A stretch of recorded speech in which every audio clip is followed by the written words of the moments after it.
Ils étaient venus de partout, de toutes les provinces du Nord, mais aussi parfois de beaucoup plus loin. On entendait dans un mélange sonore les dialectes de presque tout l'Afghanistan, du Pachtou au Nouristani. Certains étaient même montés de Kaboul et du Vardak, tant la passion pour le grand jeu des cavaliers est inscrite dans la mémoire de ce peuple. Jusqu'à Kandahar, on savait qu'un bouchkashi avait lieu à Mazar, et l'on prenait la route, quelquefois plusieurs jours auparavant, en camion, à cheval, usant de tous les moyens de locomotion existants pour être présent au rendez-vous de l'honneur et de la force.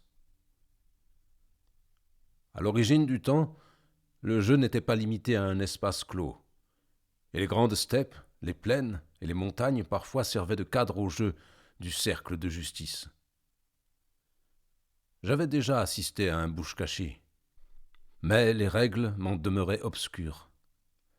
Mon esprit d'occidental avait de la difficulté à comprendre qu'on inclut 3 équipes dans un jeu où tous les coups sont permis.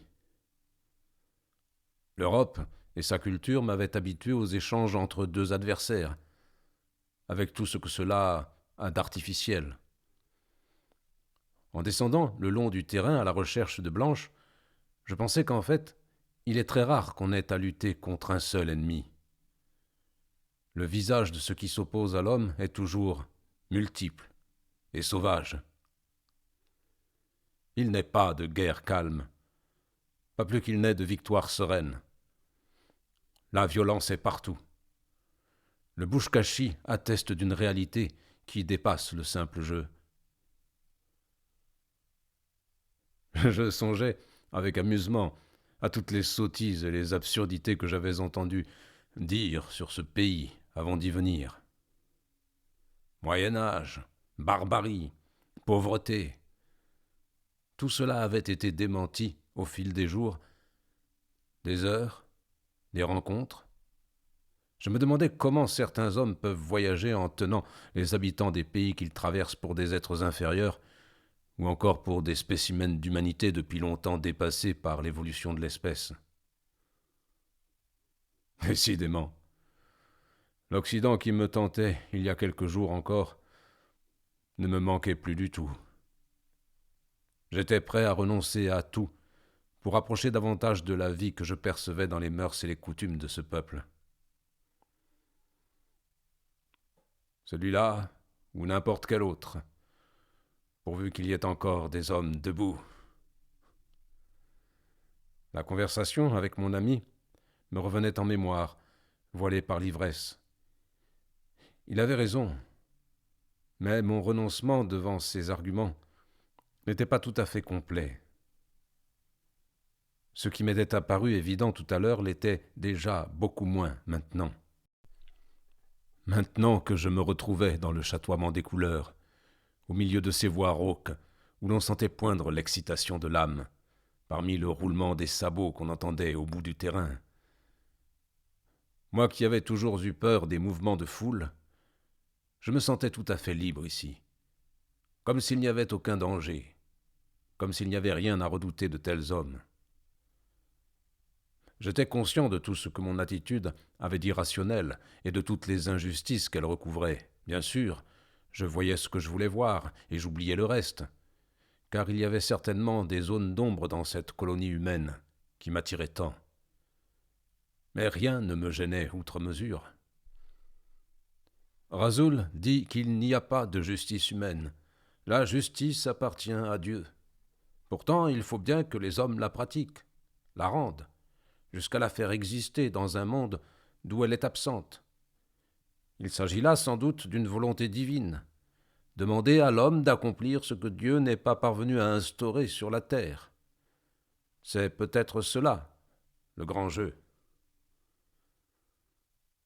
Je continuais à descendre le terrain en direction des tribunes où je devais retrouver ma reine.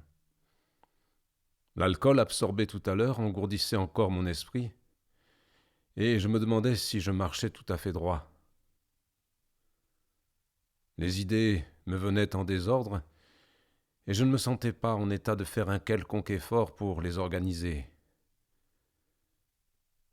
Je pensais au reniement de Pierre, le biblique, si certain, si fort, si entier, et qui pourtant était revenu sur sa parole. Moi aussi, je viens de trahir, de me trahir, et j'eus soudain une peur panique du châtiment. C'est idiot. Dieu se moque bien de mes petits arrangements. Je ne suis pas assez important pour qu'il prenne la peine de me châtier. Ce serait là un honneur qu'il réserve aux prophètes et aux héros. Je me tenais ce discours apaisant, mais je n'étais pourtant pas très sûr que la faute commise fût sans gravité, ni sans conséquence. Et ce fut une autre terreur, plus immédiate et plus violente encore. Blanche, qu'allait penser Blanche? Qu'allait-elle dire? Allait-elle juger? Ou pire, n'allait-elle rien dire? Soudain, j'étais plus tremblant devant Blanche que devant Dieu. Ce que pensait et disait mon amour m'importait davantage que l'obéissance au Créateur de mes jours. À cet instant, je vis le vrai visage de ma trahison. Le terrain était ceinturé de camions, de voitures, d'autobus, rangés en ligne et qui servaient de gradins. Il ne restait plus une place où se glisser pour avoir une vue d'ensemble du jeu. Les tribunes officielles étaient occupées par les dignitaires et les notables des provinces, et leurs vêtements européens tranchaient avec ceux de la masse du peuple qui s'agitait en contrebas. Les cris, les rires fusaient de partout, les spectateurs interpellant les cavaliers et les montrant du doigt. Mais cette joie apparente ne pouvait masquer le sérieux de la réunion. C'était pour quelque chose de plus primordial qu'un jeu que ces hommes avaient parcouru de si longues distances et enduré les rigueurs de la route d'automne. Les cavaliers défilaient maintenant à l'autre bout du champ, portant les étendards des 3 provinces en compétition. À la clameur de la foule, je parvins à reconnaître l'équipe de Mazar-i-Sharif, mais ne pus mettre un nom sur les autres. Qu'importe, je demanderai. La troupe s'était avancée jusqu'aux tribunes, et le maître de cérémonie donna le signal en levant la main droite. La foule retint son souffle pendant un instant, puis s'éleva dans l'air le déchirement strident des cordes et des trompettes qui couvrit le mélange des musiques que déversaient les véhicules garés le long du terrain. Alors, je n'entendis plus que cette clameur qui montait du fond des siècles et se perdait dans l'air, bien au-delà des montagnes qu'on devinait dans le lointain. 2 hommes, qui semblaient être des soldats ou des officiants en uniforme, étaient entrés sur le champ et traînaient derrière eux la dépouille d'un bouc à la lourde toison marron à qui on avait coupé la tête. Dans les anciens jours, le sacrifice devait avoir lieu devant les spectateurs et la cérémonie devait revêtir un sens sacré qui s'était perdu dans l'histoire. Les 2 hommes continuaient d'avancer lentement sous le bourdonnement de la foule et marchaient vers le cercle de justice. Point magique du jeu où les cavaliers tenteraient de se saisir de la dépouille de la bête afin de lui faire un circuit compliqué, allant de mât en mât avant de la ramener à son point de départ. Je devinais dans l'architecture du jeu une logique et une symbolique qui m'échappaient. L'équipe qui parvenait à mener cette périlleuse entreprise à bien, au milieu des coups de lanière, de cravache, évitant les chutes et les embûches de toutes sortes que les concurrents ne manquaient pas de se tendre, serait déclarée vainqueur et aurait ainsi acquis le droit de participer au grand Bouchkachi. Le Bouchkachi royal qui devait avoir lieu à Kaboul quelques semaines plus tard. Concourir devant Kaboul était l'ultime privilège. Je souris en pensant que l'Afghanistan n'était plus une royauté, mais tout le monde continuait à parler du grand Bouchkachi royal. La royauté est dans l'âme des pauvres.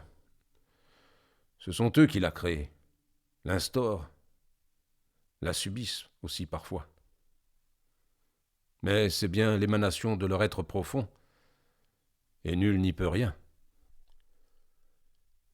Ici, on sacre des rois, on détrône des princes, on sait que le monde appartient aux meilleurs, et on leur donne sans discuter. Ici, on est encore un pays libre.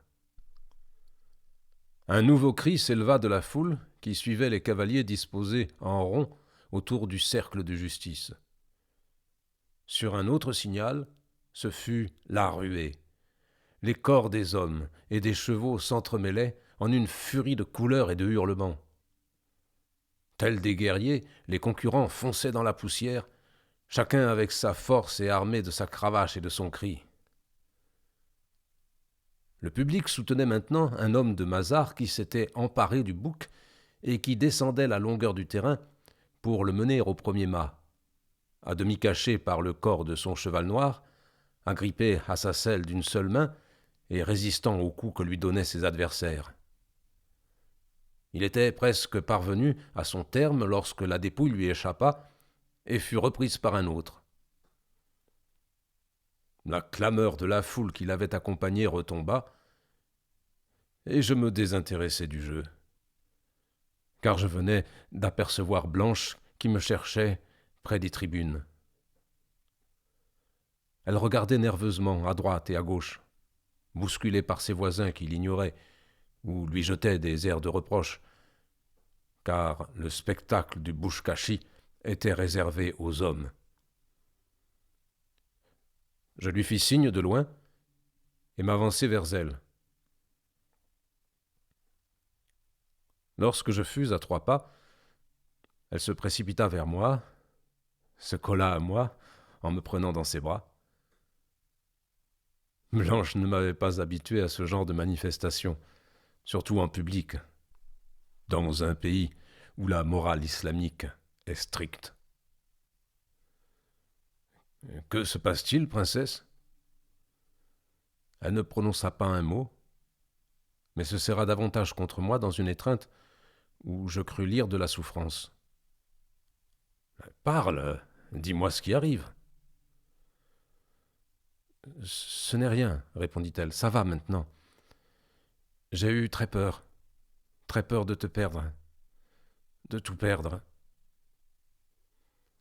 Je ne comprenais pas ce qu'elle voulait me dire, mais je la pressai silencieusement contre moi, lui caressant les cheveux, sans prêter nulle attention au regard qui se portait sur le couple que nous formions, au milieu de la foule en délire, tout occupée par la course. « Viens, sortons de là. » J'avais brusquement le sentiment d'être enfermé dans une cage, avec des yeux posés sur mon corps et sur celui de Blanche.